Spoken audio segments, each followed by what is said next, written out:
ကိုက်ခံတည်ရင်တော့မပေါ်ကြပါနဲ့ရှင်လက်ရုံးမျိုးရာဘာချာတစ်ခုမှအလုံးလောက်ကိုင်းနဲ့အသက်16နဲ့အရွယ်ရာဘာချာအလို့သမားကောင်လေးဟာ9ရက်နေ့မနေ့ညတန်းကောက်အချိန်လောက်မှာသူ့မွေကိုက်ခံရပါတယ်ခင်ကအားချင်းတားကိုခေါ်ပြီးတော့ဆေးရုံသွားခဲ့ပါတယ်သွေးစစ်တဲ့မွေစိတ်ရှိလားမရှိလားစစ်ဆေးတော့ဗောရှင်ခဏနေတော့ဆေးရုံကအကြောင်းကြားလာပါတယ်ရှင်သွေးစစ်တာကောင်လေးကိုယ်ထဲမှာမွေစိတ်မတွေ့ဘူးမရှိဘူးစိတ်မပူနဲ့မစိုးရိမ်နဲ့ကိုသက်ဆေးနဲ့အကိုက်ခဲပြောက်ဆေးပေးလိုက်မယ်အဲ့ဒါကိုအိမ်ပြန်ယူပြီးတော့တောက်မနက်9နာရီရောက်ရင်ဆေးကိုတစ်ခေါက်ထပ်လာတော့ဆိုပြီးတော့ကိုက်ခဲပြောက်ဆေးတွေပိုးသက်ဆေးတွေကိုပေးလာတယ်မိခင်ကလည်းတားကိုခေါ်ပြီးတော့ဗောနော်ပြန်ရတယ်ဆိုတော့သူပြန်လာခဲ့တာဗောနော်မနက်9နာရီတောင်မရောက်သေးဘူးဗောနော်ကောင်လေးမွေစိတ်တွေတက်လာတယ်ဗောရှင်မျက်လုံးတွေကအပေါ်ကိုလန်နေတယ်ရှာတွေကလည်းလိမ့်နေတယ်အတန်တွေလည်းသူမထွက်နိုင်တော့ဘူးမိခင်ကလည်းတားအတွက်စိတ်ပူပြီးတော့ဆေးကိုအားကြီးအမြန်ပြေးသွားတယ်ဟိုရောက်တော့ကောင်လေးကိုသွေးပြန်စစ်တယ်ဗောရှင်ဒီခါကျမှဘာတွေ့လဲဆိုရင်ကောင်လေးရဲ့သွေးထဲမှာမွေစိတ်သွားတွေ့တယ်အစိတ်ပြင်းတဲ့မွေစိတ်ကိုတွေ့တာနော်ပထမတစ်ခါသွေးစစ်တော့သွေးထဲမှာအစိတ်မရှိဘူးအစိတ်လည်းမတွေ့ဘူး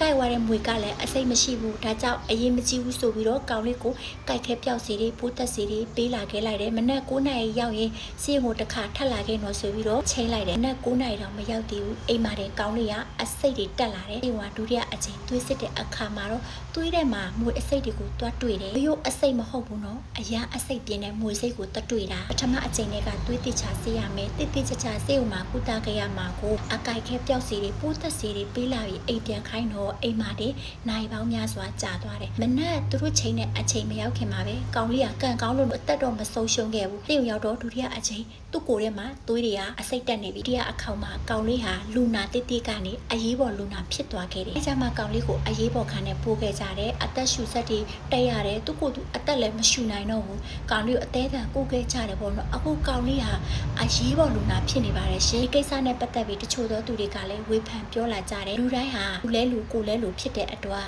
အသက်ကိုစီရှိကြတယ်ဒါကြောင့်အသက်တိုင်းဟာတန်ဖိုးရှိတယ်စတဲ့ကဂယုဆက်ခဲ့ရမှာကိုပေါ်ရောခဲ့တယ်တို့နားလေတဲ့သူတွေကလည်းမွေကိုက်ခံရတဲ့သူနာကိုသွေးစစ်ပေးပြီးမရှိဘူးလို့တတ်အပ်မပြောပါနဲ့စစ်ခဏနေပြီးတေချာအောင်မကြာခဏစစ်ဆေးပေးရမယ်မဟုတ်လားကြုံဘူးတဲ့သူကလည်းမွေကိုက်ခံရရင်နိုင်ပေါင်းများစွာဆေးရုံမှာနေရတယ်စစ်ဆေးပေးရတယ်သူကြတော့ဆေးရုံမှာသွေးစစ်တယ်ပြီးတော့ငွေစိတ်မတွေ့ဘူးမရှိဘူးဆိုပြီးတော့ခဏလေးနဲ့ဆေးရုံကနေပြန်ဆင်းလာတယ်ပေးလိုက်တဲ့ဆေးရလည်းအကိုက်ခဲပျောက်စီတွေပိုးတက်ဆေးတွေဆိုတော့အံ့ဩနေကြတယ်ပေါ့နော်ဘာကြောက်ဒီလိုမျိုးပြောရတာလဲအိမ်ကိုပြန်လွှတ်လိုက်ရတာလဲဆိုပြီးတော့ပြောလာကြတယ်ပေါ့ရှင်ကောင်လေးအလုရှိတတိကိုမေးကြည့်တော့မွေကိုက်ခံရတဲ့ညတော့ကတတိကလည်းဘာချန်ထဲမှာရှိတဲ့အမေကဆေးကိုခေါ်တော့ပြတော့ဆေးကိုမလိုက်သွားမိဘူးဒီတော့ကောင်လေးကိုမွေစိတ်မတွေ့ဘူးသွေးစစ်တာလဲမွေစိတ်တွေမရှိဘူးမတွေ့ဘူးလို့တိုက်တဲ့မွေကလည်းအေးမကြည့်တဲ့မွေအစိတ်မရှိတဲ့မွေလို့ထွက်ပြောတာကဆရာဝန်လားသူနာပြုလားဆိုတာကိုလည်းထီကလည်းမသိရဘူးကောင်လေးအမေကိုမေးကြည့်တော့လေအမေကလည်းဘာမှမသိဘူးလို့ဖြစ်ချင်းတော့ပြတာတော့မှတေချာစစ်ခဲ့ရေးကောင်လေးလည်းဒီလောက်ထိခံစားရမှာမဟုတ်ဘူးပေါ့ရှင်